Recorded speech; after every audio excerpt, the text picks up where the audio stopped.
ನೋಡಿ, ದುಡ್ಡು ಅನ್ನೋದೇನಿದೆಯಲ್ವಾ, ಒಬ್ಬರ ಹತ್ರ ಸಿಕ್ಕಾಪಟ್ಟೆ ದುಡ್ಡು ಬರ್ತಾ ಇದೆ, ಆ ವ್ಯಕ್ತಿ ಅನ್ಯಾಯದಿಂದ ಸಂಪಾದನೆ ಮಾಡ್ತಾ ಇದ್ದಾನೆ ಅಂತಂದರೆ ಆ ದುಡ್ಡು ಅವನ ಒಂದು ನಿಜವಾದ ಬಣ್ಣವನ್ನು ಬಯಲು ಮಾಡೋ ಒಂದು ಅಸ್ತ್ರ ಆಗಿರುತ್ತೆ. ಅದು ದೇವರು ಬರೀ ದುಡ್ಡೇ ಕೊಡ್ತಾನೆ ಅನ್ನೋದಿದೆಯಲ್ವಾ, ಇದು ಒಂದು ದೊಡ್ಡದಾದ ಒಂದು ಮೂರ್ಖತನ. ಇದು ಏನು ತಗೊಳ್ಳಿ, ಅವ್ರು ಯಾಕೆ ಹಂಗಿದ್ದಾರೆ, ನಾನು ಯಾಕೆ ಹಿಂಗಿದ್ದೀನಿ, ಅವ್ರ ಹತ್ರ ಇರೋದು ನನ್ನ ಹತ್ರ ಯಾಕಿಲ್ಲ, ಅವ್ರಿಗೆ ಅಷ್ಟೊಂದು ರೆಸ್ಪೆಕ್ಟ್ ಕೊಡ್ತಾರೆ, ನನಗೆ ಯಾಕೆ ಕೊಡೋದಿಲ್ಲ, ಅವ್ರು ಅಷ್ಟೊಂದು ಅಧಿಕಾರದಲ್ಲಿದ್ದಾರೆ, ನಾನು ಯಾಕಿಲ್ಲ, ಅಷ್ಟೊಂದು ಜನ ಸಪೋರ್ಟ್ ಮಾಡ್ತಾರೆ ಅವರಿಗೆ, ನನಗೆ ಯಾಕೆ ಅವ್ರು ಮಾಡೋದಿಲ್ಲ, ಈ ಯೋಚನೆಗಳೆಲ್ಲ ಬಿಟ್ಟಾಕ್ಬೇಕು.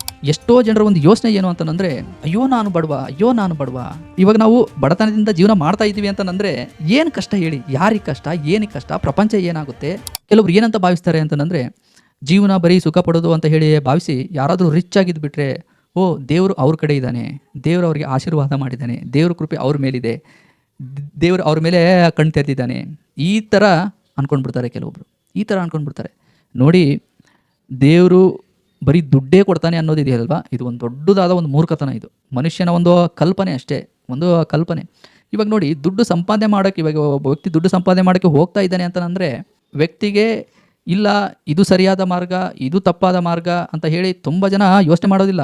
ಯೋಚನೆ ಮಾಡಬೇಕು, ಬಟ್ ದುಡ್ಡೇ ಜೀವನ ಅಂತ ಯಾರು ಯೋಚನೆ ಮಾಡ್ತಾರಲ್ವ, ಅವರು ಒಳ್ಳೆಯದು ಕೆಟ್ಟದ್ದು ಯಾವುದನ್ನು ಯೋಚನೆ ಮಾಡೋದಿಲ್ಲ.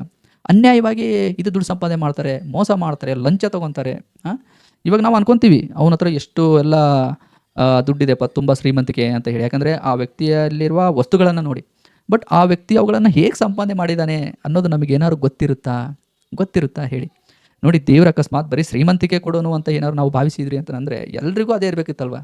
ನೋಡಿ, ದುಡ್ಡು ಅನ್ನೋದೇನಿದೆಯಲ್ವಾ, ಒಬ್ಬರ ಹತ್ರ ಸಿಕ್ಕಾಪಟ್ಟೆ ದುಡ್ಡು ಬರ್ತಾ ಇದೆ, ಆ ವ್ಯಕ್ತಿ ಅನ್ಯಾಯದಿಂದ ಸಂಪಾದನೆ ಮಾಡ್ತಾ ಇದ್ದಾನೆ ಅಂತಂದರೆ ಆ ದುಡ್ಡು ಅವನ ಒಂದು ನಿಜವಾದ ಬಣ್ಣವನ್ನು ಬಯಲು ಮಾಡೋ ಒಂದು ಅಸ್ತ್ರ ಆಗಿರುತ್ತೆ.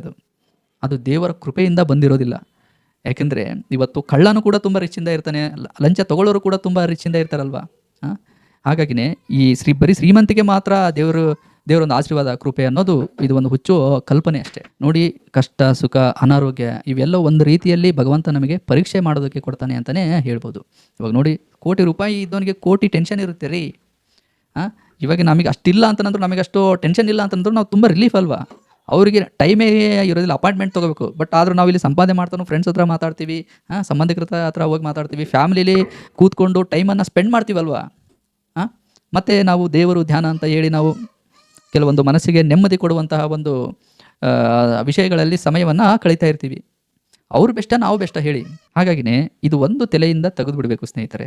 ನಾನು ಯಾಕೆ ಒತ್ತಿ ಹೇಳ್ತಾ ಇದ್ದೀನಿ ಅಂತಂದರೆ, ತುಂಬ ಜನ ಜೀವನನ ಬೇಜಾರು ಮಾಡ್ಕೊತಾರೆ. ಅವ್ರ ಹತ್ರ ಎಲ್ಲ ಇದ್ರೂ ಕುರುಡಾಗಿ ಅವನ್ನ ನೋಡೋದಿಲ್ಲ, ಬರೀ ಹೊರಗಡೆ ನೋಡ್ತಾರೆ. ಅಯ್ಯೋ ಸುಖ, ಶ್ರೀಮಂತಿಕೆ ಅಂತ ಹೇಳಿ ತಮ್ಮಲ್ಲಿ ಬರೋ ಒಂದು ಶಾಂತಿ, ನೆಮ್ಮದಿ, ಸಂತೋಷಗಳನ್ನೆಲ್ಲ ಹಾಳು ಮಾಡ್ಕೊಂಡ್ಬಿಡ್ತಾರೆ. ನೋಡಿ, ನಾವು ಜೀವನ ಮಾಡೋಕ್ಕೆ ದುಡ್ಡು ಬೇಕು ಅಂತ ಭಾವಿಸಿದ್ವಿ ಅಂತಂದರೆ ದುಡ್ಡನ್ನು ಸಂಪಾದನೆ ಮಾಡೋದು ತುಂಬ ಸುಲಭ. ನೋಡಿ, ನಮಗೆ ಜೀವನ ಮಾಡಲಿಕ್ಕೆ ಏನೆಲ್ಲ ಬೇಕಾಗ್ತವೆ ಹೇಳಿ. ಒಂದು ಮನೆ ಬೇಕು, ಆಮೇಲೆ ಬಟ್ಟೆ ಬೇಕು, ಮತ್ತು 3 ಹೊತ್ತು ಊಟ ಬೇಕು. ಇದು ಬಿಟ್ಟರೆ ಒಂದು ಸಣ್ಣ ಪುಟ್ಟ ವೆಹಿಕಲ್ ಬೇಕಾಗ್ತವೆ. ಇದು ಬಿಟ್ಟರೆ ಮತ್ತಿನ್ನೇನು ಬೇಕಾಗುತ್ತೆ. ನೋಡಿ, ಇವತ್ತು ಎಲ್ಲರೂ ಸಂಪಾದನೆ ಮಾಡ್ತಾನೆ ಇರ್ತಾರೆ, ಒಂದಲ್ಲ ಒಂದು ರೀತಿಯಲ್ಲಿ ಕೆಲಸ ಮಾಡ್ತಾನೆ ಇರ್ತಾರೆ, ತಿಂಗಳ ಸ್ಯಾಲ್ರಿ ಕೂಡ ಬರ್ತಾನೆ ಇರುತ್ತೆ, ಯಾವ್ದಾದ್ರು ಸಣ್ಣ ಪುಟ್ಟ ಬಿಸ್ನೆಸ್ ಮಾಡ್ತಾನೆ ಇರ್ತಾರೆ. ದುಡ್ಡು ಅಂದ್ರೂ ಇದ್ದೇ ಇರುತ್ತೆ ಅಲ್ವಾ. ಸಾಧಾರಣವಾಗಿ ಜೀವನ ನಡೆಸ್ತೀನಿ ಅನ್ನೋರಿಗೆ ದುಡ್ಡು ಅವ್ರಿಗೆ ಹತ್ರ ಕಡಿಮೆ ಇದ್ರೂ ಕೂಡ ಅವರು ಆರಾಮಾಗಿ ಜೀವನ ನಡೆಸ್ತಾರೆ. ಆದರೆ ಏನಾದ್ರು ನಾವು ಈ ಒಂದು ಸಂಪಾದನೆಯನ್ನು ಬೇರೆ ದಿಕ್ಕಿಗೆ ತೊಗೊಂಡು ಹೋದ್ವಿ ಅಂತಂದರೆ, ಬೇರೆ ದಿಕ್ಕಿಗೆ ಅಂದರೆ, ನಾನು ಹೆಸರು ಮಾಡಬೇಕು, ಅದಕ್ಕಾಗಿ ದುಡ್ಡು ಸಂಪಾದನೆ ಮಾಡಬೇಕು, ಇಲ್ಲ ನನಗೆ ಅಧಿಕಾರ ಬೇಕು, ಅದಕ್ಕಾಗಿಯೇ ದುಡ್ಡು ಸಂಪಾದನೆ ಮಾಡಬೇಕು, ಇಲ್ಲಾಂದರೆ ಜನ ನನಗೆ ರೆಸ್ಪೆಕ್ಟ್ ಕೊಡಬೇಕು, ಅದಕ್ಕಾಗಿಯೇ ದುಡ್ಡು ಸಂಪಾದನೆ ಮಾಡಬೇಕು. ಈ ಒಂದು ಯೋಚನೆ ಏನಾದ್ರು ಇತ್ತು ಅಂದರೆ ವ್ಯಕ್ತಿಗೆ, ಅವನು ಜೀವನ ಪೂರ್ತಿ ಸಂಪಾದನೆಯೇ ಜೀವನ ಅಂತ ಅಂದ್ಕೊಂಡ್ಬಿಡ್ತಾನೆ, ದುಡ್ಡಿಗಾಗಿಯೇ ಹೋರಾಡ್ತಾನೆ ಅವನು.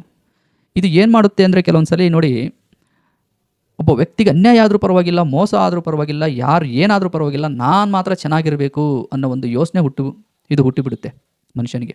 ಯಾವಾಗ ದುಡ್ಡು ಸಂಪಾದನೆಯನ್ನು ಬೇರೆ ದಿಕ್ಕಿಗೆ ತೊಗೊಂಡು ಹೋದಾಗ. ಬಟ್ ನಾವು ಜೀವನಕ್ಕೆ ಮಾತ್ರ ದುಡ್ಡು ಸಂಪಾದನೆ ಮಾಡ್ತೀವಿ ಅಂತಂದರೆ ಇಲ್ಲಿ ಯಾವುದೇ ರೀತಿಯಾದ ತೊಂದರೆ ಇಲ್ಲ. ನಮಗೆ ದುಡ್ಡು ಕೂಡ ಕಡಿಮೆ ಬೇಕಾಗ್ತವೆ ಅಲ್ವಾ.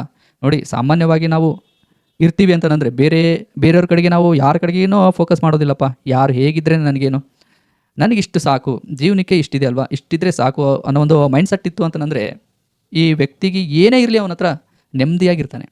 ಆದರೆ ನೀವೇನಾದ್ರು ಬೇರೆಯವ್ರನ್ನ ನೋಡಿ ನಿಮ್ಮ ಜೀವನಕ್ಕೆ ಹೋಲಿಸ್ಕೊಂಡ್ರಿ ಅಂತಂದರೆ ನಿಮಗೆ ಅನಿಸುತ್ತೆ, ಅಯ್ಯೋ ದುಡ್ಡು ಕಡಿಮೆ ಇದೆ ಅಂತ ಹೇಳಿ.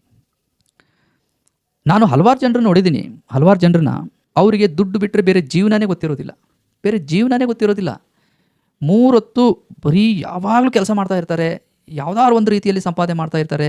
3 ಹೊತ್ತು ಬರೀ ದುಡ್ಡು ದುಡ್ಡು ಅಂತ ಹೇಳಿ ತಲೆ ಕೆಡಿಸ್ಕೊತಾ ಇರ್ತಾರೆ. ನೋಡಿ, ಜೀವನ ಅಂದರೆ ಬರೀ ದುಡ್ಡು ಸಂಪಾದನೆ ಮಾಡೋದಾ? ಅಷ್ಟೇನಾ? ಇವಾಗ ನಾವು ದುಡ್ಡು ಏನಕ್ಕೆ ಸಂಪಾದನೆ ಮಾಡ್ತೀವಿ ಹೇಳಿ? ಜೀವನ ಮಾಡೋಕ್ಕೆ. ಜೀವನ ಯಾಕೆ ಮಾಡ್ತೀವಿ ಹೇಳಿ? ಇದ್ರ ಬಗ್ಗೆ ಯೋಚನೆ ಮಾಡಬೇಕು, ಇದ್ರ ಬಗ್ಗೆ ಯೋಚನೆ ಮಾಡಬೇಕು. ಜೀವನ ಯಾಕೆ ಮಾಡ್ತಾ ಇದ್ದೀವಿ ಇಲ್ಲಿ? ಸುಖ ಪಡೋಕ? ಎಷ್ಟೋ ಜನ ಅನ್ಕೊತಾರೆ, ಇಲ್ಲ ಜೀವನ ಅಂದರೆ ಸುಖ ಪಡೋದಷ್ಟೇ, ಸುಖ ಪಡೋದಷ್ಟೇ, ಸುಖ ಪಡೋದಷ್ಟೇ. ಏನಿಲ್ಲ ಜೀವನದಲ್ಲಿ. ಏನಿದೆ? ಸ್ವಲ್ಪ ದಿವಸ ಇರ್ತೀವಿ, ಇದ್ದರೆ ಚೆನ್ನಾಗಿರಬೇಕು, ಎಲ್ಲ ತಿನ್ನಬೇಕು, ಮಜಾ ಮಾಡಬೇಕು, ಹೋಗ್ಬಿಡಬೇಕು ಅಂತ ಹೇಳಿ ಕೆಲವೊಬ್ಬರು ಭಾವಿಸ್ತಾರೆ. ಅಂದರೆ ಜೀವನ ಅಂದರೆ ಸುಖವಾಗಿರೋದು. ನೋಡಿ, ನಾನು ಕೇಳೋದೇನು ಅಂತಂದರೆ, ಇಲ್ಲಿ ನಾವು ಸ್ವಲ್ಪ ದಿವಸ ಇರ್ತೀವಿ ಅಷ್ಟೇ. ಹುಟ್ಟುತ್ತೀವಿ, ಸ್ವಲ್ಪ ದಿವಸ ಬದುಕಿರ್ತೀವಿ, ಆಮೇಲೆ ಮರಣಿಸ್ತೀವಿ. ನಾವು ಏನೆಲ್ಲ ಸಂಪಾದನೆ ಮಾಡಿದ್ದೀವಲ್ವ ಅದನ್ನು ಯಾವುದು ತೊಗೊಂಡು ಹೋಗೋದಿಲ್ಲ. ಮತ್ತು ಇನ್ನೊಂದು ಏನಪ್ಪ ಅಂತಂದರೆ, ನೋಡಿ, ನಮಗೆ ಸೆಂಟ್ರಲ್ಲಿ ಕಾಯಿಲೆಗಳು ಬರ್ತವೆ ಅಲ್ವಾ, ತೊಂದರೆಗಳು ಬರ್ತವೆ, ಕಷ್ಟಗಳು ಬರ್ತವೆ. ಈ ನಡುವೆನೂ ಕೂಡ ನಾವು ಬರೀ ಸುಖವಾಗಿರೋಕ್ಕೆ ಹೇಗೆ ಸಾಧ್ಯ? ಹೇಗೆ ಸಾಧ್ಯ? ಇದು ಏನಂದರೆ, ಕೆಲವೊಬ್ಬರು ಊಹೆ ಮಾಡ್ಕೊತಾರೆ ಅಷ್ಟೇ, ಜೀವನ ಅಂದರೆ ಸುಖವಾಗಿರೋದು, ಸುಖವಾಗಿರೋದು ಅಂತ ಹೇಳಿ. ಬಟ್ ಇಲ್ಲಿ ಜೀವನನ ಅರ್ಥ ಮಾಡ್ಕೋಬೇಕು ಸ್ನೇಹಿತರೆ. ಇವಾಗ ಹಣ ನಾವು ಸಂಪಾದನೆ ಮಾಡೋದು ಜೀವನ ಮಾಡೋಕ್ಕೆ. ಜೀವನ ನಾವು ಯಾಕೆ ಮಾಡಬೇಕು? ಯಾಕೆ ಅಂತಂದರೆ, ನಾವು ಮುಕ್ತಿ ಪಡಿಬೇಕು, ಭಗವಂತನನ್ನು ಅರಿಬೇಕು, ಭಗವಂತನನ್ನು ಅರಿಬೇಕು. ಇವಾಗ ನೋಡಿ, ನಾವು ಯಾವಾಗಲೂ ಯೋಚನೆ ಮಾಡೋದು ಯಾವುದ್ರ ಬಗ್ಗೆ? ವಸ್ತುಗಳ ಬಗ್ಗೆ ಯೋಚನೆ ಮಾಡ್ತೀವಿ. ಮನೆ ಬೇಕು, ನಮಗೊಂದು ಸೋಫಾ ಬೇಕು, ಒಂದು ದೊಡ್ಡ ಟಿ ವಿ ಬೇಕು, ಒಳ್ಳೆ ಬಟ್ಟೆ ಬೇಕು, ಒಳ್ಳೆ ಊಟ ಬೇಕು. ಈ ಥರ ವಸ್ತುಗಳ ಬಗ್ಗೆ ಯೋಚನೆ ಮಾಡ್ತೀವಿ ಬರೀ ನಾವು ಜೀವನ ಅಂತಂದರೆ. ಬಟ್ ನಾವು ಮುಖ್ಯವಾಗಿ ಇಲ್ಲಿ ಬದುಕಿರಬೇಕು ಅಂತಂದರೆ ಏನು ಬೇಕು? ಪ್ರಕೃತಿ ಬೇಕು, ನಮಗೆ ಗಾಳಿ ಬೇಕು, ಉಸಿರಾಡೋಕ್ಕೆ ಗಾಳಿ ಬೇಕು, ಬೆಳಕು ಬೇಕು, ನೀರು ಬೇಕು. ಇವೆಲ್ಲ ನಮಗೆ ಹೇಗೆ ಸಿಗ್ತಾ ಇದ್ದಾವೆ? ಭಗವಂತ ಇವನ್ನೆಲ್ಲ ಸೃಷ್ಟಿ ಮಾಡಿ ನಮಗೆ ಕೊಟ್ಟಿದ್ದಾನೆ. ನೋಡಿ, ಆ ಭಗವಂತ ಇಷ್ಟೆಲ್ಲ ನಮಗೆ ಸೃಷ್ಟಿ ಮಾಡಿ ಒಂದು ಜೀವನ ಕೊಟ್ಟಿದ್ದಾನೆ ಅಂತಂದರೆ, ಆ ಒಂದು ಶಕ್ತಿಯನ್ನು ತಿಳಿದು ಆ ಒಂದು ಶಕ್ತಿಗೆ ಕೃತಜ್ಞತೆ ಸಲ್ಲಿಸೋದು ಫಸ್ಟ್ ನಮ್ಮದು ಇಲ್ಲಿ ಒಂದು ಕರ್ತವ್ಯ. ನೋಡಿ, ಜೀವನ ಅಂತಂದರೆ ಸಂಪಾದನೆ ಮಾಡಬೇಕು, ಏನೇ ಕಷ್ಟ ಬಂದರೂ ಅವನ್ನೆಲ್ಲ ಆ ತಾಳ್ಮೆಯಿಂದ ಬಗೆಹರಿಸ್ಕೊಂಡು ಹೋಗಬೇಕು. ಅದರ ಜೊತೆಗೆ ಸ್ವಲ್ಪ ಇದಕ್ಕೂ ಟೈಮ್ ಕೊಡಬೇಕು. ಯಾವುದಕ್ಕೆ? ದೇವರು, ಭಕ್ತಿ, ಧ್ಯಾನ. ಇಲ್ಲ, ನಾನು ಸತ್ಯನ ತಿಳ್ಕೋಬೇಕು, ಅದ್ರ ಬಗ್ಗೆ ಯೋಚನೆ ಮಾಡಬೇಕು. ಇದಕ್ಕೂ ಕೂಡ ಒಂದು ಸ್ವಲ್ಪ ಟೈಮ್ ಕೊಡಬೇಕಾಗುತ್ತೆ. ನೋಡಿ, ನಾವು ಬುದ್ಧಿಜೀವಿಗಳು ಅಲ್ವಾ, ವಿಚಾರ ಮಾಡ್ತೀವಿ. ನಾವೇನಾದ್ರು ಇದನ್ನೇನಾದ್ರು ಬಿಟ್ವಿ ಅಂತಂದರೆ, ದೇವರು, ಧರ್ಮ, ಧ್ಯಾನ, ಭಕ್ತಿ, ಮುಕ್ತಿ, ಮತ್ತು ದೇವರನ್ನು ಅರಿಯೋದು, ಮುಕ್ತಿಯನ್ನು ಪಡ್ಕೊಳ್ಳೋದು, ಇದನ್ನೇನಾದ್ರು ಬಿಟ್ಟು ಬರೀ ನಾವು ಈ ಒಂದು ಪ್ರಾಪಂಚಿಕ ವಿಷಯದಲ್ಲಿ, ಅಂದರೆ ಬರೀ ನಾವು ಹಣ ಸಂಪಾದನೆ ಮಾಡೋದು, ದೊಡ್ಡ ಮನೆ ಕಟ್ಟೋದು, ಮತ್ತು ಸುಖವಾಗಿರಬೇಕು ಅನ್ನೋ ಒಂದು ಯೋಚನೆಯಿಂದ ಬರೀ ಜೀವನ ಪೂರ್ತಿ ನಾವು ಬರೀ ಊಟ ಮಾಡೋದು, ಮಲಗೋದು, ಕಾಮ, ಕ್ರೋಧ, ಬರೀ ಇದರಲ್ಲೇ ಬದುಕಿದ್ವಿ ಅಂತಂದರೆ ನಾವು ಪ್ರಾಣಿಗಳಾಗಿಬಿಡ್ತೀವಿ ಅಷ್ಟೇ. ಪ್ರಾಣಿಗಳ ಥರ ಆಗಿಬಿಡ್ತೀವಿ. ಪ್ರಾಣಿಗಳು ಹೀಗೆ ಅಲ್ವಾ ಬದುಕೋದು? ನಮಗೆ ತಿಳುವಳಿಕೆ ಇರೋದ್ರಿಂದ, ಭಗವಂತ ನಮಗೆ ಆಲೋಚನೆ ಮಾಡೋ ಶಕ್ತಿ ನಮಗೆ ಕೊಟ್ಟಿರೋದ್ರಿಂದ ನಾವು ಆ ಒಂದು ಶಕ್ತಿಯನ್ನು ತಿಳ್ಕೋಬೇಕು. ಜೀವನದಲ್ಲಿ ಇದು ತುಂಬ ಇಂಪಾರ್ಟೆಂಟ್. ಆದರೆ ಎಷ್ಟೋ ಜನ ಈ ಒಂದು ಟಾಪಿಕನ್ನು ಬಿಟ್ಟುಬಿಡ್ತಾರೆ. ಒಂದು ಟಾಪಿಕನ್ನು ಬಿಟ್ಟು ಬರೀ ಜೀವನ, ಹಣ, ಸುಖ ಅಂತ ಹೇಳಿ ಓಡ್ತಾನೆ ಇರ್ತಾರೆ ಅವರು. ಅಂದರೆ ದೇವರು, ಭಕ್ತಿ ಅಂತ ಹೇಳಿ ಮಾಡ್ತಾ ಇರ್ತಾರೆ. ಬಟ್ ಇದಕ್ಕೆ ಅಷ್ಟೊಂದು ಪ್ರಾಮುಖ್ಯತೆ ಕೊಡೋದಿಲ್ಲ ಅವರು. ದೇವರು ಅಂದರೆ ಏನೋ ಅದು ಒಂದು ನಂಬಿಕೆ ಅಂತ ಹೇಳಿ ಭಾವಿಸಿರ್ತಾರೆ ಅಷ್ಟೇ. ಆದರೆ ಸೀರಿಯಸ್ ಆಗಿ ಅದ್ರ ಬಗ್ಗೆ ಯೋಚನೆ ಮಾಡ್ತಾ ಇರೋದಿಲ್ಲ. ಬಟ್ ಯೋಚನೆ ಮಾಡಬೇಕು. ನೋಡಿ, ಈ ಒಂದು ದುರಾಸೆ ಇರುತ್ತೆ ನೋಡಿ, ಹಣದ ಒಂದು ದುರಾಸೆ, ಇದು ನಮ್ಮಿಂದ ಹೋಗಬೇಕು ಅಂತಂದರೆ ಸತ್ಯವನ್ನು ತಿಳ್ಕೋಬೇಕು ಫಸ್ಟು. ಎಷ್ಟೋ ಜನರ ಒಂದು ಯೋಚನೆ ಏನು ಅಂತಂದರೆ, ಅಯ್ಯೋ ನಾನು ಬಡವ. ಇವಾಗ ನಾವು ಬಡತನದಿಂದ ಜೀವನ ಮಾಡ್ತಾ ಇದ್ದೀವಿ ಅಂತಂದರೆ ಏನು ಕಷ್ಟ ಹೇಳಿ? ಯಾರಿಗೆ ಕಷ್ಟ? ಏನಕ್ಕೆ ಕಷ್ಟ? ಪ್ರಪಂಚ ಏನಾಗುತ್ತೆ? ಏನು ಪ್ರಕೃತಿ ಏನೋ ನಡೆಯೋದಿಲ್ವಾ? ಏನು ಕಷ್ಟ? ಬಡತನ ಅಂದರೆ ಏನು? ಇವಾಗ ನಾವು ನಮ್ಮ ಲೈಫನ್ನು ಬೇರೆಯವ್ರಿಗೆ ಏನಾದ್ರು ಹೋಲಿಸ್ಕೊಂಡ್ವಿ ಅಂತಂದರೆ, ಅವ್ರ ಹತ್ರ ಸ್ವಲ್ಪ ರಿಚ್ ಆದ ವಸ್ತುಗಳು ಇದ್ವು ಅಂತಂದರೆ, ನಮ್ಮ ಹತ್ರ ಅವು ಇಲ್ಲ ಅಂತಂದರೆ ಅದನ್ನೇ ನಾವು ಬಡತನ ಅಂತ ಕರಿತೀವಿ ಅಷ್ಟೇ. ಇದನ್ನು ಬಿಟ್ಟರೆ ಬಡತನ ಅಂದರೆ ಏನು ಹೇಳಿ? ಬಡತನ ಅಂದರೆ ಏನು? ನೋಡಿ, ಇವತ್ತು ಏನಾರು ಇಲ್ಲ ನೀನು ಬಡವಾಗಿದೆಯಾ ಅಂತ ಹೇಳಿ ಭಗವಂತ ಏನಾರು ನಿಮ್ಮನ್ನ ಈ ಭೂಮಿಯಿಂದ ತೆಗೆದು ಬೇರೆ ಕಡೆಗೆ ಹಾಕ್ತಾ ಇದ್ದಾನ? ಇಲ್ಲ, ನೀನು ಬಡವ ಅಂತ ಹೇಳಿ ಇದರಲ್ಲಿ ಏನಾರು ದೇವ್ರು ಏನಾರು ಬದಲಾವಣೆ ಮಾಡ್ತಾ ಇದ್ದಾನೆ? ಇಲ್ಲಪ್ಪ, ನೀನು ಬಡವ, ನೀನು ಬದುಕಿರಬಾರ್ದು ಅಂತ ಹೇಳಿ ನಿಮಗೇನಾರು ಒಂದು ಕಾಯಿಲೆ ಕೊಡ್ತಾನ ದೊಡ್ಡದಾದದ್ದು? ನೋಡಿ, ಈ ಸುಮ್ಮನೆ ನಾವೊಂದು ಮೈಂಡಲ್ಲಿ ಇದನ್ನು ಸೆಟ್ ಮಾಡಿ ನಾವೇ ಇದ್ರ ಬಗ್ಗೆ ಯೋಚನೆ ಮಾಡಿ ಕೊರಗ್ತಾ ಇದ್ದೀವಿ. ಅಯ್ಯೋ ನಾನು ಬಡವ ಅಂತ ಹೇಳಿ. ನಾವಿಲ್ಲಿ ಬಡವರಾಗಿದ್ದೀವೋ ಶ್ರೀಮಂತರಾಗಿದ್ದೀವೋ ಇದು ಮುಖ್ಯ ಅಲ್ಲ. ನಾವಿಲ್ಲಿ ಹೇಗೆ ಬದುಕ್ತಾ ಇದ್ದೀವಿ ಅನ್ನೋದು ತುಂಬ ಇಂಪಾರ್ಟೆಂಟ್ ಅಷ್ಟೇ. ನೋಡಿ ಸ್ನೇಹಿತರೆ, ಯಾವುದು ಶಾಶ್ವತ ಅಲ್ಲ. ನೀವು ತಾಳ್ಮೆಯಿಂದ ಕೂತ್ಕೊಂಡು ಆರಾಮಾಗಿ ಯೋಚನೆ ಮಾಡಿ, ಬೇರೆಯವ್ರ ಬಗ್ಗೆ ಯಾರ ಬಗ್ಗೆನೂ ತಲೆ ಕೆಡಿಸ್ಕೋಬೇಡಿ. ಮತ್ತು ನಿಮ್ಮ ಜೀವನನ ಬೇರೆಯವ್ರಿಗೆ ಕಂಪೇರ್ ಮಾಡಬೇಡಿ. ನಿಮ್ಮ ಹತ್ರ ಏನಿದೆಯೋ ಅದರಲ್ಲೇ ಶಾಂತ ರೀತಿಯಿಂದ ನೆಮ್ಮದಿಯಿಂದ ಇರೋದಕ್ಕೆ ಪ್ರಯತ್ನ ಪಡಿ. ನೋಡಿ, ನಿಮ್ಮ ಹತ್ರ ಇರೋದು ಮತ್ತೊಬ್ಬರ ಹತ್ರ ಇರೋದಿಲ್ಲ. ಇವತ್ತು ಎಷ್ಟೋ ಜನ ಬೀದಿಲಿ ಮಲಗ್ತಾ ಇದ್ದಾರೆ, ಮನೆ ಇಲ್ಲ. ಎಷ್ಟೋ ಜನಕ್ಕೆ ತಿನ್ನಕ್ಕೆ ಊಟ ಇಲ್ಲ. ಎಂಜಲು ಬಿಟ್ಟದ್ದನ್ನು ಆರಿಸ್ಕೊಂಡು ತಿಂತಾ ಇದ್ದಾರೆ. ಇವಾಗ ನೀವು ಎಲ್ಲೋ ಒಂದು ಚಿಕ್ಕದಾದ ಒಂದು ಗುಡಿಸಲಲ್ಲಿದ್ದೀರಾ ಅಲ್ವಾ? ಹೀಗಿದ್ದಾಗ ನಿಮಗೆ ಇದು ತುಂಬ ಬಡತನ ಅನಿಸುತ್ತಾ? ಯೋಚನೆ ಮಾಡಿ.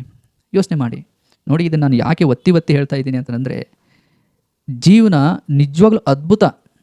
ಸುಮ್ಮನೆ ನಾವು ಹಾಗೆ ಜೀವಿಸ್ತೀವಿ ಅಂದರೆ ಜೀವನ ತುಂಬಾ ಅದ್ಭುತ. ಬಟ್ ಇಲ್ಲಿ ಕೆಲವ್ರು ಏನು ಮಾಡ್ತಾರೆ ಅಂತಂದರೆ, ಎಲ್ಲವೂ ಅವ್ರ ಹತ್ರ ಇರುತ್ತೆ. ಸುಮ್ಮನೆ ಬೇರೆಯವ್ರದನ್ನು ನೋಡಿ ಜೀವನನ ಹಾಳು ಮಾಡ್ಕೊತಾರೆ. ಅಂದರೆ ನೆಮ್ಮದಿಯನ್ನು ಹಾಳು ಮಾಡ್ಕೊತಾರೆ, ಸಣ್ಣ ಪುಟ್ಟ ಖುಷಿಯನ್ನು ಹಾಳು ಮಾಡ್ಕೊತಾರೆ. ನಾವಿಲ್ಲಿ ಬದುಕ್ತಾ ಇದ್ದೀವಲ್ವಾ, ಇಷ್ಟು ದೊಡ್ಡ ಪ್ರಕೃತಿ ಇದೆ ಅಲ್ವಾ, ಇಷ್ಟು ದೊಡ್ಡ ಪ್ರಕೃತಿ ಇರುವಾಗ ಇದ್ರ ಹಿಂದೆ ಅಂದರೆ ಇದನ್ನು ನಡೆಸ್ತಾ ಇರೋ ನಮಗೆ ಜೀವನ ಕೊಟ್ಟಿರೋ ಒಂದು ಶಕ್ತಿ ಇದೆ, ಭಗವಂತ ಅನ್ನೋನೋ ಒಬ್ಬನಿದ್ದಾನೆ. ಆ ಒಂದು ಶಕ್ತಿಯನ್ನು ನಾವು ಅರಿತು ಭಗವಂತನಿಗೆ ಕೃತಜ್ಞತೆ ಸಲ್ಲಿಸ್ತಾ ಪುಣ್ಯ ಕಾರ್ಯಗಳನ್ನು ಮಾಡಿ ಬದುಕಬೇಕು ಅಷ್ಟೇ. ಸಿಂಪಲ್. ಇದೇನು ತುಂಬ ಕಷ್ಟ ಎಲ್ಲಾಗುತ್ತೆ ಅಂತಂದರೆ, ಇವಾಗ ಈ ದೇವರು ಅನ್ನೋ ಒಂದು ವಿಷಯದಲ್ಲಿ ಸಾಕಷ್ಟು ನಮಗೆ ಗೊಂದಲಗಳಿದ್ದಾವೆ, ತುಂಬ ನಂಬಿಕೆಗಳಿದ್ದಾವೆ, ತುಂಬ ಆಚಾರಗಳಿದ್ದಾವೆ, ವಿಚಾರಗಳಿದ್ದಾವೆ. ಬಟ್ ಈಗಿನ ಇದರಲ್ಲಿ ಯಾವುದು ಸರಿಯಾದ ಮಾರ್ಗ ಅನ್ನೋದನ್ನು ಆಯ್ಕೆ ಮಾಡೋದು ಇದೆಯಲ್ವಾ, ಇಲ್ಲೊಂದು ಸ್ವಲ್ಪ ನಾವು ಕಷ್ಟಪಡಬೇಕಾಗುತ್ತಷ್ಟೇ. ಸ್ಟಾರ್ಟಿಂಗ್ ಇದು ಸ್ವಲ್ಪ ಕಷ್ಟ ಅನಿಸುತ್ತೆ, ಆಮೇಲೆ ಹೋಗ್ತಾ ನಮಗೆ ಗೊತ್ತಾಗುತ್ತೆ, ಜೀವನ ಅಂದರೆ ಇಷ್ಟೇನಾ ಅಂತ ಹೇಳಿ. ಮನಸ್ಸಿಗೆ ತುಂಬ ತೃಪ್ತಿ ಸಿಗುತ್ತೆ ಇದು ಸ್ನೇಹಿತರೆ, ಮಾನಸಿಕವಾಗಿ ತುಂಬ ನೆಮ್ಮದಿ ಸಿಗುತ್ತೆ. ಹಾಗಾಗಿನೇ ಫಸ್ಟು ಜೀವನದಲ್ಲಿ ನಾವು ಇಲ್ಲಿ ಯಾಕೆ ಬದುಕ್ತಾ ಇದ್ದೀವಿ, ನಾವು ಹೇಗೆ ಬದುಕಬೇಕು, ಇದ್ರ ಬಗ್ಗೆ ಯೋಚನೆ ಮಾಡಬೇಕು ಹೊರತು, ಅಯ್ಯೋ ನಾನು ಏನು ತೊಗೊಳ್ಳಿ, ಅವ್ರು ಯಾಕೆ ಹಂಗಿದ್ದಾರೆ, ನಾನು ಯಾಕೆ ಹಿಂಗಿದ್ದೀನಿ, ಅವ್ರ ಹತ್ರ ಇರೋದು ನನ್ನ ಹತ್ರ ಯಾಕಿಲ್ಲ, ಅವ್ರಿಗೆ ಅಷ್ಟೊಂದು ರೆಸ್ಪೆಕ್ಟ್ ಕೊಡ್ತಾರೆ, ನನಗೆ ಯಾಕೆ ಕೊಡೋದಿಲ್ಲ, ಅವ್ರು ಅಷ್ಟೊಂದು ಅಧಿಕಾರದಲ್ಲಿದ್ದಾರೆ, ನಾನು ಯಾಕಿಲ್ಲ, ಅಷ್ಟೊಂದು ಜನ ಸಪೋರ್ಟ್ ಮಾಡ್ತಾರೆ ಅವರಿಗೆ, ನನಗೆ ಯಾಕೆ ಅವ್ರು ಮಾಡೋದಿಲ್ಲ, ಈ ಯೋಚನೆಗಳೆಲ್ಲ ಬಿಟ್ಟಾಕಬೇಕು. ಇವು ಏನಂದರೆ ಸುಮ್ಮನೆ ಕೆಲಸಕ್ಕೆ ಬಾರ್ದವು. ಮತ್ತು ನೋಡಿ, ಏನು ಸಂಪಾದನೆ ಮಾಡಬಾರ್ದು ಅಂತ ಏನಿಲ್ಲ, ಸಂಪಾದನೆ ಮಾಡಬೇಕು. ಅದು ನಮಗೆ ಎಷ್ಟು ಬೇಕೋ ಅಷ್ಟೇ ಬೇಕು. ಇವಾಗ ಟ್ರೈನಿನಲ್ಲಿ ನಾವು ಒಂದು ಪ್ರಯಾಣ ಮಾಡ್ತಾ ಇದ್ವಿ ಅಂತಂದರೆ, ಈ ದುಡ್ಡು ಅನ್ನೋದು ಒಂದು ಟಿಕೆಟ್ ಇದ್ದಂಗೆ ಅಷ್ಟೇ, ಒಂದು ಟಿಕೆಟ್ ಇದ್ದಂಗೆ.